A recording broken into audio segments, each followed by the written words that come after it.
aí com o que vocês escrevem no chat, tá, pessoal? Vamos lá, eu vou pedir para a gente começar a aula, colocar o nome, número, e se é do 2A, 2B ou 2C aí no chat, que agora fica gravado. Vamos lá? Boa. Enquanto vocês fazem isso, eu vou compartilhar uma tela de PowerPoint, que na verdade eu já tinha montado para gravar a aula do dia 27. Eu vou usar ela, então, para poder falar um pouco sobre a matéria do segundo bimestre. Essa matéria do segundo bimestre é aquilo que cai na prova, na nossa prova lá do dia 16 de junho, tá? Então, a gente vai começar a falar sobre o Renascimento. Dentro do período do Renascimento, tem um filósofo que é um dos queridinhos aí do vestibular, que é o Descartes. Então, a gente vai começar a entrar nesse período. Pessoal, eu vou fazer chamada no início e no fim, porque eu já vi que tem uma galerinha saindo, né? Então, João Savioli acabou de sair. Tomem cuidado aí com isso.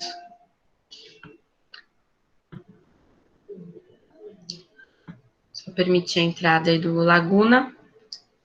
Pessoal que entrou agora, que foi o Francisco Laguna, o João, o Ian, coloquem nome, número e se é do 2A, 2B ou 2C aí no chat, tá?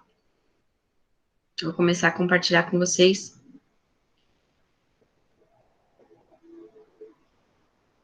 Uma tela do PowerPoint.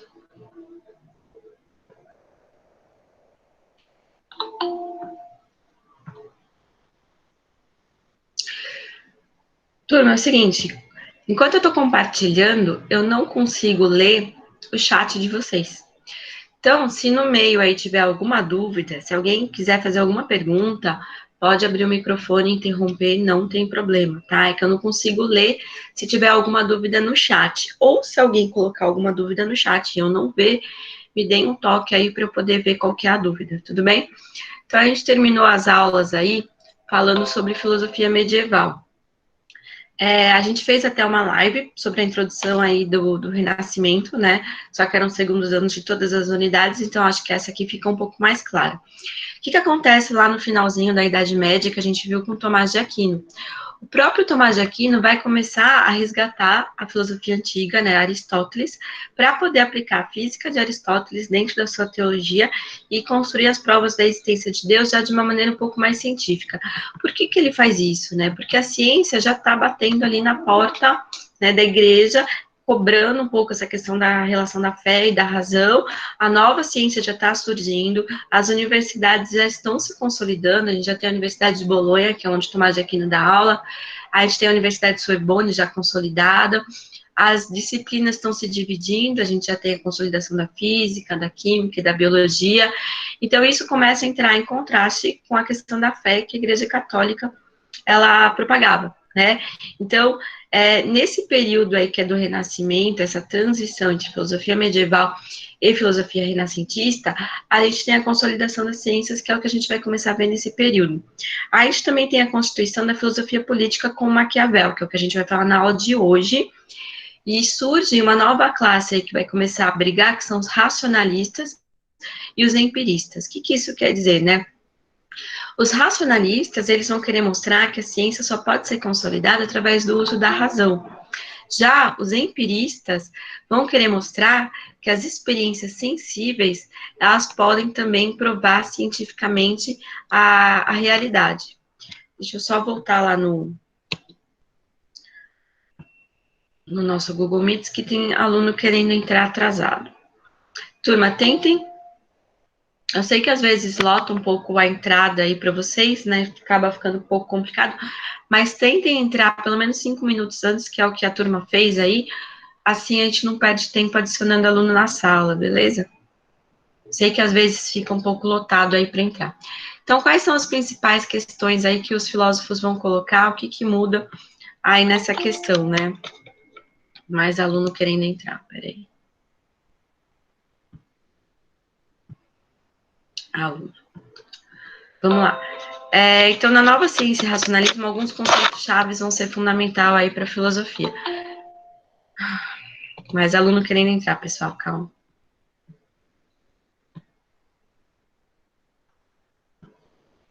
Vamos lá. Os conceitos chaves, então, da filosofia que vocês já viram em história aí, é antropocentrismo, que é o homem no centro, né, da discussão filosófica, racionalismo, que a gente vai ver aí com Descartes, humanismo, pelo fato do homem virar o centro, heliocentrismo, a gente vai ver que tem uma mudança de paradigma aí, né, se antes a Terra era o centro do universo, que foi divulgado aí por Aristóteles, né, foi o primeiro no século V a.C., e vai perdurar até o Nicolau Copérnico, agora a gente tem essa virada e a Terra não é mais o centro, e sim o Sol. E isso vai começar a incomodar a igreja. Como assim a Terra, que é criada por um Deus, não é mais o centro e agora o Sol? Né? Então a gente muda o ponto fixo que a gente tinha de ideia de universo, deixa de ser a Terra e se torna um Sol. Isso vai ser um pouco complicado nesse período, mas é o que vai dar a guinada aí para a ciência, principalmente para a física, tá? A gente vai falar sobre isso aí, a questão do heliocentrismo. Poder político, que a gente vai falar com Maquiavel, né, um pouquinho. A razão, experiência, por conta da consolidação das ciências e também das universidades. O espaço homogêneo, o ponto fixo que muda, representação, ídolos, que a gente vai falar um pouquinho aí também, questão de como que a gente cai em erro na ciência, através das crenças que as pessoas tinham na época. Método indutivo, que é um método científico, assim como o método matemático experimental. Dúvida metódica e dualismo cartesiano, que a gente vai ver com Descartes. Idealismo, demonstração geométrica. Deus transcendente e Deus imanente. O que isso significa, né? Enquanto a Igreja Católica ela coloca um Deus que é transcendente, que vai além da nossa realidade aqui na Terra, da nossa existência mundana, já com a reforma protestante, algumas igrejas, algumas religiões vão colocar o Deus imanente, que é o Deus que está aqui agora, e não num futuro que é sempre pós-vida. Né? Então, isso também muda um pouco a perspectiva, o modo de pensar nessa época. Natureza naturante e natureza naturada, que seria uma natureza criada por um Deus e uma natureza que ela comprovada pela ciência. Também vai entrar em choque essas duas questões.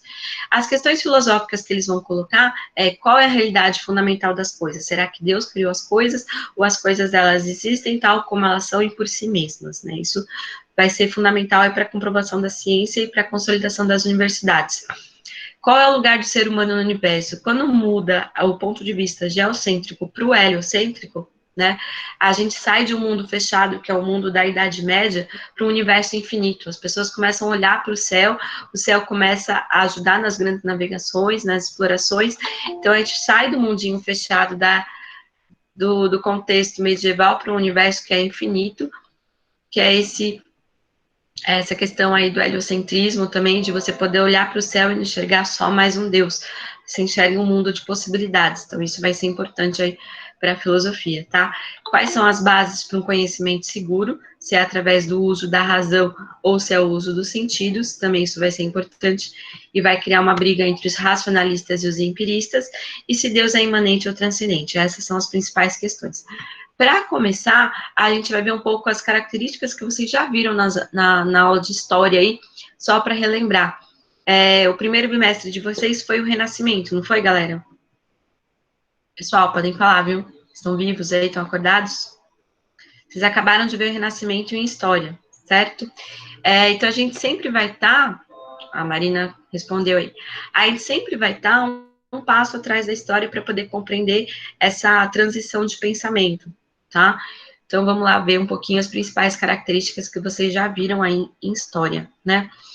E como que tudo isso vai mudar o pensamento e até mesmo as relações sociais da época. Então, a Idade Moderna, a gente vai falar do século XV até o século XVIII, né?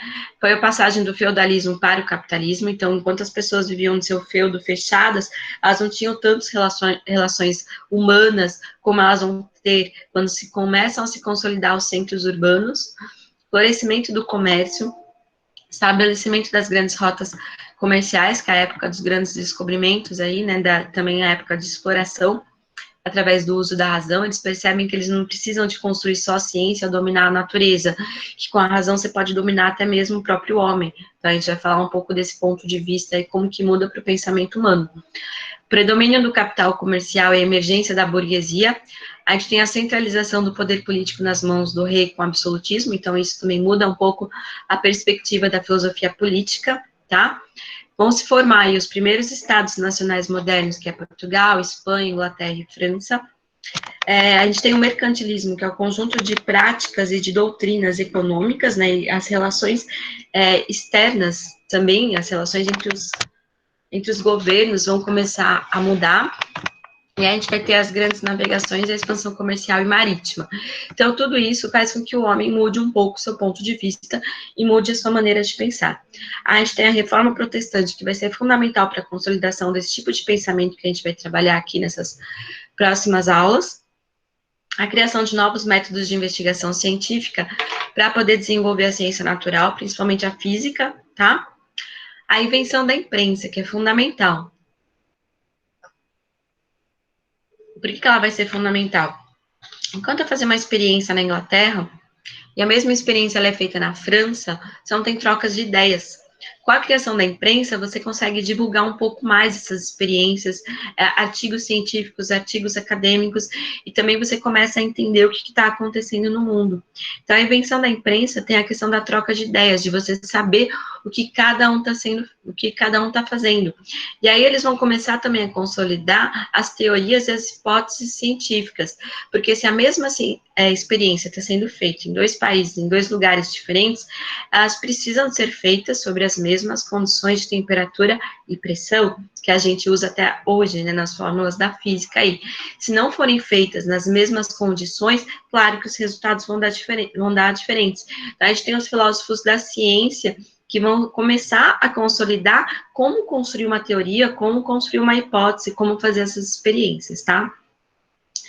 Então, desse modo aí, a visão teocêntrica, que seria Deus no centro do universo, que havia predominado até então, passou a ser substituída por uma tendência antropocêntrica, que é a questão do próprio homem, e o que a gente pode fazer com tudo isso, o que a gente pode fazer com o uso da razão, né, de valorização da obra e da compreensão humana. Então, é esse contexto aí que a gente está. O período do Renascimento também tem as suas características que vão influenciar diretamente não só na filosofia, como na literatura e na arte, tá? Então, quais são essas características? É um movimento cultural que contribui para as transformações, que é conhecido como Renascimento. Só aceitar mais um aluno aí, pessoal. Ô, Nicolas, tenta entrar no horário aí, por favor, para não atrapalhar o meio da aula. Eu sei que às vezes dá um problema técnico aí, mas vamos tentar entrar uns 5 minutinhos antes, eu já estava esperando vocês aqui. Então, o Renascimento vai ter esse nome porque inspira aí as ideias do humanismo, né, que é um movimento iniciado na Península Itálica no meio aí do século XIV por intelectuais que defendiam o estudo da cultura greco-romana. Vocês viram com Tomás de Aquino, ele já faz esse resgate da cultura greco-romana através da tradução dos textos de Aristóteles do grego para o latim, onde as pessoas começam a ter mais contato com essa própria cultura greco-romana, e o reavivamento de certos ideais de exaltação do ser humano e seus atributos, tais como razão e liberdade. Claro que questões sobre a razão e da liberdade não podem ser colocadas durante o período da Idade Média, principalmente no final da Idade Média, onde a Inquisição estava muito forte, né? Como que você pode falar de liberdade humana, de escolha humana, se Deus é onisciente, é onipotente, já sabe tudo o que vai acontecer? Embora Santo Agostinho, a gente viu lá, é o filósofo do livre-arbítrio, né, no início da Idade Média, aí que você faz a escolha pelas coisas mundanas ou pelas coisas do céu, né, celestes. Então, ao propiciar a expansão de uma mentalidade racionalista, onde você pode colocar as coisas em questão, o Renascimento criou as bases conceituais e de valores que favoreciam o desenvolvimento da ciência do século XVII, porque eles começam a colocar a própria natureza em questão, né? Eles deixam um pouco de lado aquela ideia de que tudo existe por uma criação de Deus e passam a pesquisar e a experienciar aí a própria natureza. Então, o objetivo dessas experiências era prever para prover. Eles começam a fazer previsões mesmo de tempo, para poder, questão da colheita, para poder se proteger, ou então de uma maneira assim, de estar sempre à frente, né, dessas previsões, para poder viver um pouco melhor. Então, tudo isso aí muda a mentalidade do homem. Turma, até aqui, alguma dúvida? E tudo isso vocês viram história, só estou retomando para vocês poderem perceber que essas questões vão mudar a forma de pensar do ser humano. Até aqui, beleza? Sora, Pode falar. eu tenho uma dúvida. O Renascimento, ele ocorreu na Idade Moderna? ele marca, na verdade, esse período de transição da Idade Média para a Idade Moderna. Tá? É bem no Tá. período da transição. Se não fossem essas características específicas que vão acontecer, a gente estaria ainda na mentalidade medieval, né?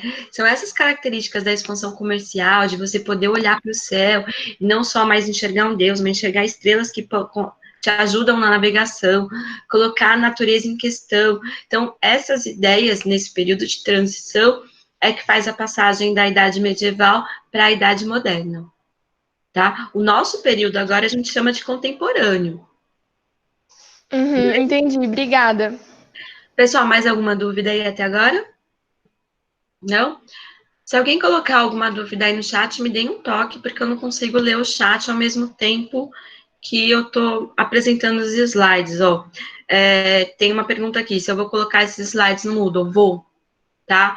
Tanto os slides como material de apoio sobre o Renascimento, que é um texto em PDF, que já está até Descartes, está completo, embora a gente não vá ver tudo na aula de hoje, e também o vídeo da aula vai tudo para o Moodle já já, assim que terminar eu já ponho tudo lá, beleza? Então, voltando aí, qual que é a principal ameaça a todas essas características, essa nova mentalidade, né? Claro que vai ser o período aí, vai ser a Inquisição. Tá, boa pergunta. Não, perguntaram aqui, né? Racionalismo e iluminismo é a mesma coisa? Não, tá? O racionalismo antecede o iluminismo. Vocês já viram algumas questões sobre isso em história, né? Então, o racionalismo é o movimento filosófico que vai acontecer principalmente dentro das universidades. O iluminismo também, mas o iluminismo ele tem uma abrangência muito maior. O racionalismo, ele coloca em questão se as coisas que existem, a realidade do mundo, a gente pode aprender só através do uso da razão. E aí a gente tem como principal representante do racionalismo, aí a gente tem o Descartes, a gente vai falar sobre ele, vocês vão entender um pouco mais esse contexto. O iluminismo, ele não está só no ambiente da ciência e da academia, mas também está no ambiente um pouco mais político, que é iluminar através do uso da razão, esclarecer os homens através do uso da razão para se tornarem autônomos politicamente.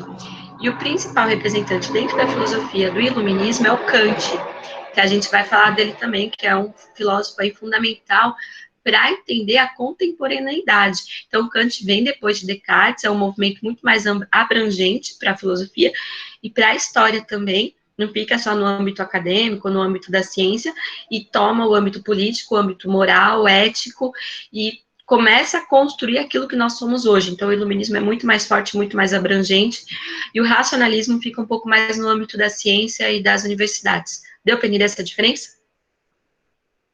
Quem perguntou aí? Peraí, deixa eu voltar para o chat. Deu? Ok. A gente vai falar dos dois, tá? Então, voltando lá para os slides, tá? Quem que vai ser a principal ameaça, então, para que essas características do pensamento não invadam o âmbito, né, científico e acadêmico? Claro que vai ser a Inquisição. Então, eu coloquei para vocês uma representação da Inquisição de Galileu, né? O Galileu é um dos principais representantes aí, vai vir com força para poder consolidar a ideia do heliocentrismo, que é desenvolvido por Nicolau Copérnico, a gente já vai falar sobre isso.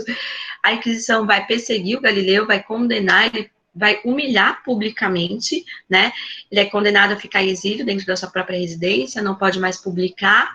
Claro que ele continua publicando de uma maneira anônima, aí, através de alguns amigos.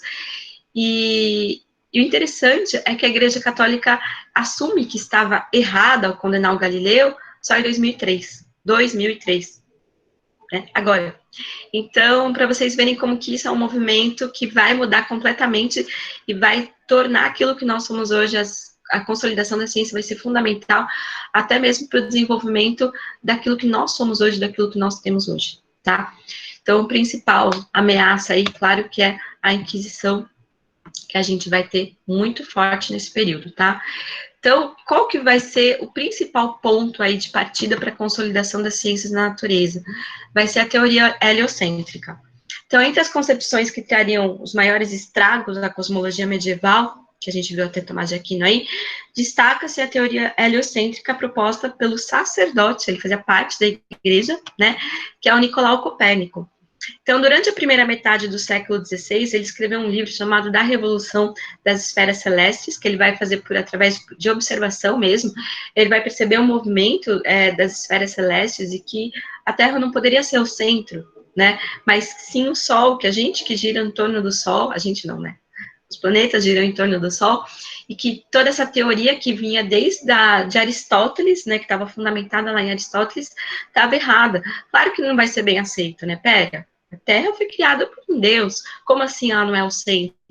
Então isso aí vai ser um dos principais estragos para a mentalidade medieval aí, para poder se consolidar a ciência, principalmente a física. Então, durante a primeira metade do século XVI, desculpa, já li essa parte, né? Ele vai escrever o da Revolução das Esferas Celestes, no qual ele demonstra matematicamente, através de funções matemáticas, mesmo que era a Terra que girava em torno do Sol, e não o contrário, como propunha a teoria geocêntrica vigente até então. Um outro aspecto que passou a incomodar as autoridades católicas foi que a natureza e o universo passaram a ser concebidos a partir de um novo paradigma, baseado tanto na observação direta, agora você pode fazer experiências com a natureza e com os corpos humanos também. Durante o período da Idade Média, você não poderia fazer experiências com o corpo humano, né, autópsias, tudo isso era proibido.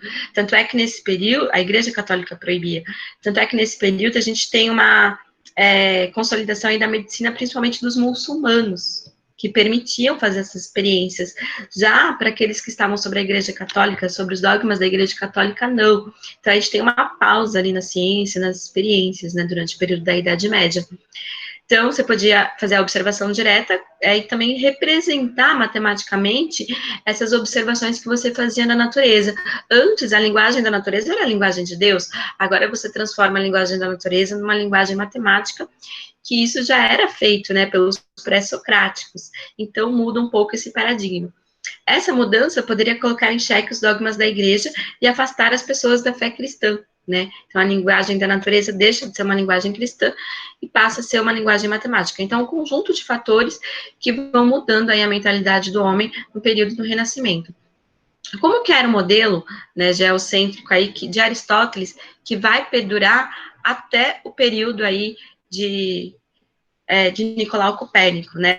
A gente viu lá no primeiro ano do ensino médio que para o Aristóteles a gente tem o éter, né? Que seria esse primeiro motor aqui. Esse primeiro motor, ele move a tudo e a todos e move a si mesmo. Então, ele vai mover aqui Marte, que vai mover Sol, que vai mover Vênus, que vai mover a Lua, que vai mover a Terra, e o movimento da Terra, né, movimentaria tudo aquilo que existe dentro dela. Então, esse era um sistema desenvolvido por Aristóteles, que foi também um pouco mais desenvolvido aí por Ptolomeu, né, que ele vai pegar as ideias de Aristóteles e desenvolve, e essa ideia, desde o século V a.C., vai perdurar até o século XV, mais ou menos, 14 e 15, até o Galileu comprovar aquilo que o Nicolau Copérnico já tinha desenvolvido, que é a teoria heliocêntrica. Então, é isso aí que perdura, tá? O que muda? O que o Nicolau Copérnico aí transforma? Ele vai pegar, por observação mesmo, ele vai perceber que é o Sol que está no centro, né? E aí ele já tem esse desenvolvimento um pouco mais do sistema solar aqui. Ele já coloca a Terra, e a própria Terra tem a sua Lua, né? Então ele já desenvolve muito mais esse modelo heliocêntrico aí. Quem vai comprovar depois esse modelo heliocêntrico de Copérnico é o Galileu. Então, essa mudança é fundamental aí no pensamento da Idade Média, tá? Deu para entender o porquê, pessoal, até aqui? Turma, vocês estão vivos? Estão acordados? Sim? Deu para entender, pessoal? Tá aqui? Ok? Gostei. Beleza. E um outro paradigma também que vai ser quebrado aí, deixa eu dar uma olhada aqui a nossa aula vai até 9h40, tá? Um outro paradigma aí que vai ser quebrado também é em relação à política. Se até então os reis vigentes da época eram representantes diretos de Deus, né? Surge a figura de Maquiavel, que quer romper com essa política ligada à questão religiosa. Então, ele vai desenvolver vai escrever um livro chamado O Príncipe, que é um livro famoso, acho que todo mundo já ouviu falar sobre isso, tentando romper esse paradigma. Claro que ele não vai ser bem recebido, né? Porque uma das forças que consolidavam o rei no seu governo era exatamente ele ser representante de um deus. E o Maquiavel chega querendo romper com isso. Então, só para vocês entenderem um pouco o contexto aí, Maquiavel era de uma família rica, é uma família que até hoje existe na Itália, que são os Médicis, né? Ele vai ter até uma descendente direta, que é a Catarina Médici, que casa com um dos reis franceses, para poder formar certas alianças, né? Absolutistas aí. Então, o Maquiavel, ele tem uma família influente aí na política, tá? Então, é dentro desse contexto aí que ele vive. Então, dentro da ética e da política, vai se destacar o Maquiavel, que inicia uma nova fase do pensamento sobre o poder, ao abandonar o enfoque ético-religioso, ao propor uma abordagem mais realista da política. Ele vai escrever ali um livro chamado O Príncipe, que é uma obra originalmente escrita entre 1513 e 1514, num período em que Maquiavel vai ficar exilado, né? Claro que o poder absolutista não vai gostar das ideias que ele estava começando a propagar e vai colocar o Maquiavel em exílio. Para poder se redimir e voltar a participar da política, a participar socialmente e sair do exílio, ele escreve O Príncipe para agradar os reis absolutistas. Então, essa obra dele vai ser escrita nesse período de exílio, mas só vai ser publicada em 1532. Ele vai, então, tentar se aproximar do governo através dessa obra, O Príncipe, né? Trata-se de um livro de encomenda que Maquiavel desenvolveu com a intenção maior de salvar-se do exílio, que foi em vão, né? Ele continuou sendo proibido de cumprir seus ofícios e, consequentemente, foi expulso da cidade. Ele não é compreendido e não é bem aceito. O Príncipe, essa obra, foi mal interpretada por alguns linguistas e teóricos subsequentes, e assim a figura de Maquiavel caiu em esquecimento nas décadas posteriores, só vai ser retomado no período ali do Iluminismo, que vão ter algumas leituras um pouco diferentes aí do Príncipe.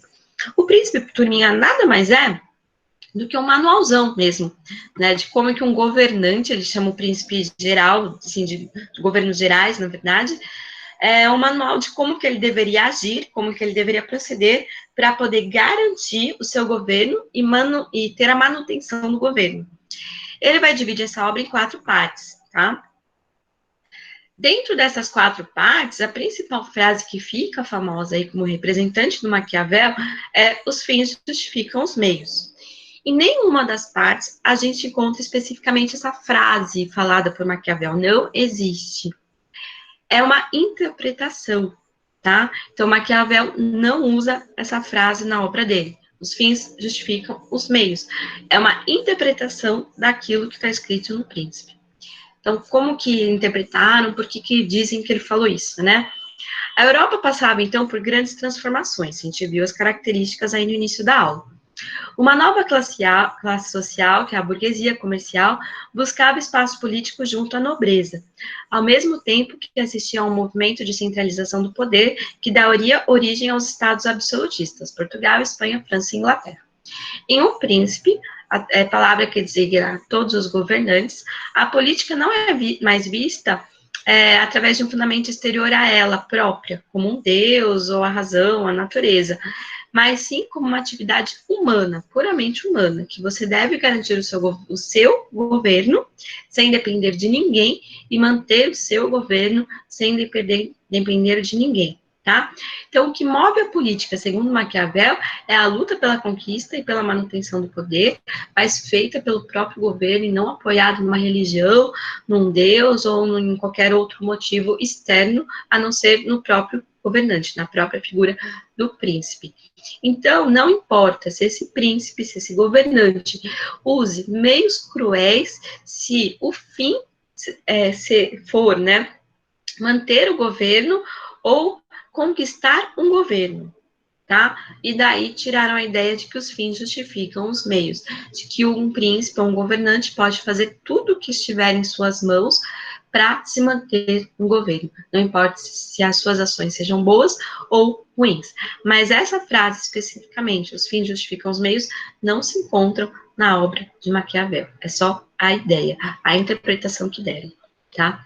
Então, o procedimento principal aí do Maquiavel é comparar as experiências históricas com fatos contemporâneos do período dele, né? A fim de analisar as sociedades e a política. Ele é um dos primeiros aí que faz uma análise real do que está acontecendo e não constrói uma teoria de como deveria ser, tá? Ele é um analista político, Maquiavel. Em algumas passagens lá do Príncipe, o Maquiavel, ele se torna personagem das situações que escreve. Por que ele faz isso? Porque ele tinha uma certa influência na política. A família dele tinha uma grande força aí na política, tá? E podemos dividir a obra política de Maquiavel em 4 partes. Classificação dos estados, que estavam se consolidando, né, dos estados absolutistas, como conquistar e conservar esses estados. E aí depois ele fazia uma análise do papel dos militares, né, de proteção desses estados que estavam se consolidando. E depois, para finalizar, ele dava conselhos aos políticos para a manutenção do poder. E é ali que se encontra essa ideia de interpretação de que os fins justificam os meios, que não importa se você vai ser cruel ou se você vai ser bonzinho, né? Tanto é que tem uma frase do Maquiavel que a gente já vai ver, para um político, para um governante, para um príncipe, o que vale mais, ser amado ou ser temido? Então, daí que vão tirar essa interpretação de que os fins justificam os meios. Então, dizemos que Maquiavel é o fundador do pensamento político contemporâneo, pelo fato de como que ele muda essa análise que ele faz uma análise daquilo que estava acontecendo e não constrói uma teoria de como deveria ser, pois foi o primeiro a pintar os fatos como realmente são e não mais como deveriam ser. Então, ele é analista político, quase que é um dos primeiros pais da sociologia política, digamos assim. Vocês vão ver um pouquinho mais sobre isso aí com o Vagnão, tá? Se é que ele vai falar sobre Maquiavel, né? Tomara que sim. Vamos lá. Conceitos que são importantes aí na obra de Maquiavel. Conceito de virtude e conceito de fortuna. Isso é importante vocês saberem, tá? Então, entre as características que um príncipe deveria conter, Maquiavel aí, ele acrescenta a virtude e a fortuna. O que é virtude? Baseado no conceito grego, a virtude é uma força, valor, qualidade que um príncipe tem que ter. É aquele governante capaz de promover alterações da realidade política, tá? Então, ele tem que ser um governante ali que tem certeza, que tem razão daquilo que ele está fazendo e está fazendo por si mesmo para manutenção do seu próprio poder, não em nome de um Deus, tá? E a fortuna significa destino, fortuna, né? Então, trata-se de uma ocasião oportuna, um acaso. Em momento de sorte, o príncipe deve saber aproveitá-la. Então, dentro daquele contexto ali de expansão comercial, de guerras entre poderes, de conquistas de governo, você tem que saber o momento certo para atacar, para se defender também. Então, o príncipe, assim, ideal para Maquiavel, sabe usar tudo aquilo que está em seu torno para benefício próprio, beleza? Eu já estou finalizando aqui. A questão aí, se vale mais ser amado ou temido, o próprio Maquiavel responde. Ele fala que o ideal é ser as duas coisas. Mas como é difícil reunir tanto o medo como o amor, né, na mesma pessoa, é mais seguro aí ser temido do que ser amado, tá? Por quê? Porque os homens têm menos escrúpulos em ofender quem se faz amar do que quem se faz temer, pois o amor é mantido por vínculos de gratidão que se rompem quando deixam de ser necessários, já que os homens são egoístas, mas o temor é mantido pelo medo do castigo, que nunca falha. E aí as pessoas tiram a ideia da ideia do maquiavélico, né, de você se fazer temido, de colocar o medo para poder ter a manutenção do seu governo. Mas o Maquiavel não pode ser considerado como um ser maquiavélico, ele simplesmente foi um autor de uma obra chamada O Príncipe, fez uma análise ali da política real que estava acontecendo e desenvolve essas suas teorias. A gente usa a palavra maquiavélico naquela pessoa que prefere ter a manutenção do poder através de medo, né, de criar ali brigas, intrigas, para poder ter a manutenção do seu próprio governo, beleza? Eu vou colocar também lá no Moodle para vocês um link, né, de uma história em quadrinhos do Maquiavel. Tem todo esse contexto dessa análise política que ele faz. Eu baixei o HQ em PDF, mas ele está muito carregado para colocar no Moodle. Então, eu vou colocar direto o link aí para vocês, tá? Pessoal, até aqui, alguma dúvida? Turma? Deixa eu voltar aí. Não? Ficou claro o papel do Maquiavel, a importância dele, esse contexto que a gente está falando dessa mudança política, dessa mudança de pensamento, de ciência, tudo certo? Então, beleza. O que vocês têm que fazer? O que vai rolar lá no Moodle? Eu vou colocar para vocês, então, a aula, o HQ do Maquiavel, material de apoio sobre o Renascimento. Na próxima aula, a gente vai falar um pouquinho mais sobre a parte da ciência, de como se vai se consolidar a ciência e também as universidades, beleza? Vou parar a gravação agora aqui, e aí depois, se alguém tiver alguma dúvida, quiser falar alguma coisa, a gente fica aqui, a gente tem mais 2 minutinhos.